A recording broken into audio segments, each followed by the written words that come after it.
안녕하십니까. 2월 3일 수요일 영국의 소리방송 빅타임입니다. 오늘 뉴스의 제목부터 말씀드리겠습니다. 첫째는 영국 국민의 9%가 코비드19에 감염되었다는 통계가 나왔습니다. 둘째로 아스트라제네카 백신 1차 접종을 받으면 12주간 면역 효력이 있습니다. 셋째는 미국의 대북 인권 문제 전문가들은 북한을 ICC 국제재판에 회부해야 한다고 주장합니다. 첫 소식입니다. 팬데믹이 시작한 이래 영국 국민의 9%가 코비드19에 걸렸다는 소식을 뉴스캐스터 아이린이 보도해 드립니다. 영국 의료보험기관 NHS는 오늘 새벽 6시까지의 통계에서 어제 하루 동안의 확진자가 16,968명이고 누진 확진자는 386만 3,757명이라고 발표했습니다. 더불어 사망자 누계는 10만 8,225명입니다. 그러나 통계청이 금년 1월 8일부로 집계한 코비드19 누적 감염자는 인구의 9%에 이른다고 발표하였습니다. 통계청은 현재 영국 인구를 6,761만 명으로 발표하고 있습니다. 공식 인구 발표대로라면 5번지% 사인가 약간 넘는 확진자라고 하여야 하는데 왜 통계청은 인구의 9%라고 확신하는 걸까요? 통계청은 피검사를 한 결과를 가지고 별도로 파악한 코비드 항체를 가지고 있는 사람들의 숫자를 파악했기 때문입니다. NHS가 확진 검사를 한 사람들 중에도 많은 사람이 그렇지만 무증상자가 30%를 넘고 있다는 사실입니다.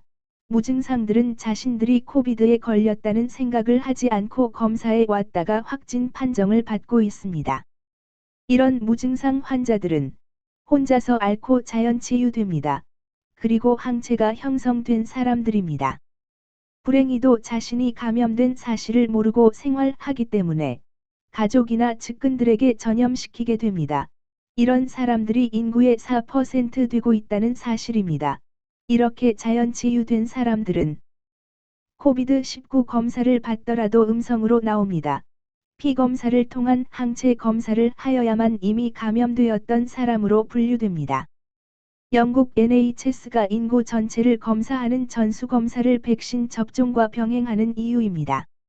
두 번째 소식은 영국 옥스포드 대학 연구팀은 최근 보고서에서 몇 가지의 연구 결과를 제출했습니다. 내용을 뉴스캐스터 아이린이 자세히 보도해 드리겠습니다. 아스트라제네카 백신으로 1차 접종을 받은 사람은 12주간 면역 보호를 받게 됩니다. 최근 제출된 연구 보고서에 따르면 1차 접종인 경우 3개월 후에도 76%의 효과를 보이고 있고 2차 접종을 받으면 82.4%의 효과를 보인다고 발표하였습니다. 옥스포드의 안드류 폴라드 교수는 1차 접종을 받은 후 22일째부터 면역이 작용한다고 설명하였습니다.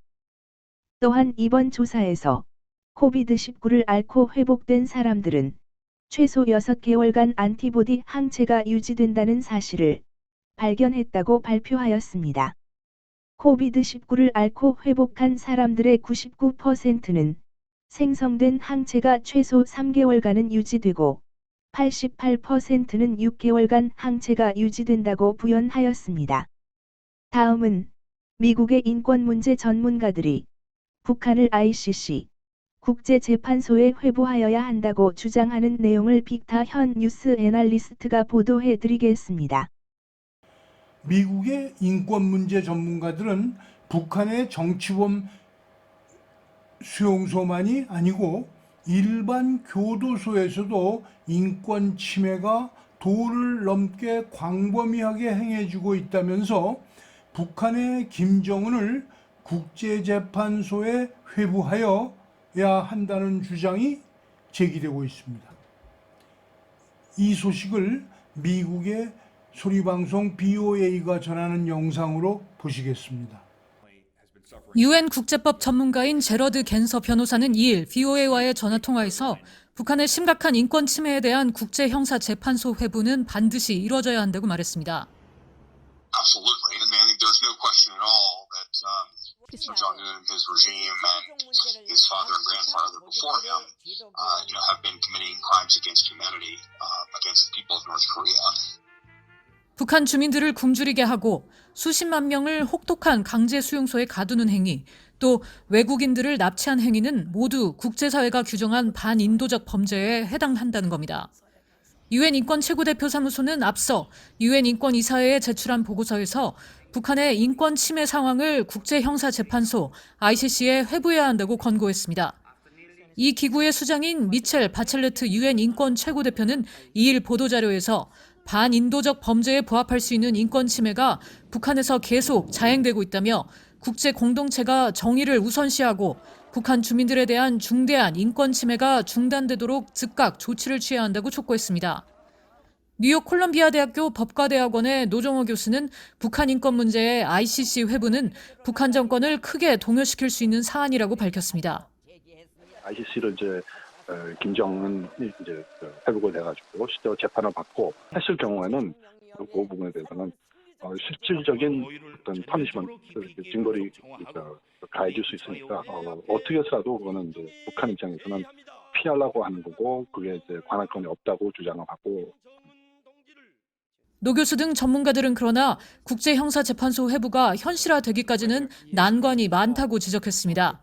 북한이 ICC 설립의 근거인 로마 규약 비준국이 아니기 때문에 ICC에 회부하려면 유엔 안보리 상임 이사국들의 만장일치 의결이 필요하다는 겁니다. 북한 전문가인 조슈아 스탠튼 변호사는 유엔 안보리 상임 이사국인 중국과 러시아가 정치적 이유로 이를 거부하는 게 걸림돌로 작용하고 있다고 지적했습니다. It has to be a consensus vote of the United Nations Security Council. China and Russia have blocked that because they have placed their cynical interests over the basic human dignity of every human being. 미국이 ICC 회원국이 아니기 때문에 중국과 러시아를 더 강하게 압박하는 데 한계가 있다는 지적도 나옵니다. The United States initially signed agreement establishing the ICC, but then the United States, we were never able to get it through the Senate, and so we are not a participant. And for us, it makes it difficult for the United States to refer cases to court because we are not a member. 국제법에 따라 국제재판소에 회부하는 데는 몇 가지 제약과 어려움이 있습니다. 첫째는 북한이 유엔 가입국이지만 유엔 인권위원회 멤버가 아니라는 점입니다. 둘째는 아이러니하게도 미국이 ICC 회원국이 아니라는 점입니다. 이 두 가지 문제를 극복하고 북한을 국제재판에 회부할 수 있는 방법은 유엔 안전보장이사회 상임이사국의 만장일치 합의를 받아야 가능하다는 사실입니다.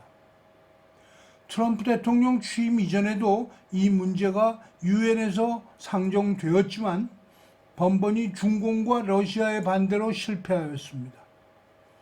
문제를 인식한 트럼프 대통령은 김정은을 국제재판에 회부하는 것보다 친구로 만들어 인간적 대화법으로 유도하려 했으나 역시 실패하였습니다. 인권 문제를 앞세우는 바이든 행정부가 김정은을 국제재판에 회부할 수 있을지 기대가 됩니다. 시청해 주셔서 감사합니다. 지난 방송을 보시려면 유튜브에서 영국의 소리 방송을 찾아주십시오. 구독과 좋아요도 눌러주시면 고맙겠습니다. 내일 또 뵙겠습니다. 감사합니다.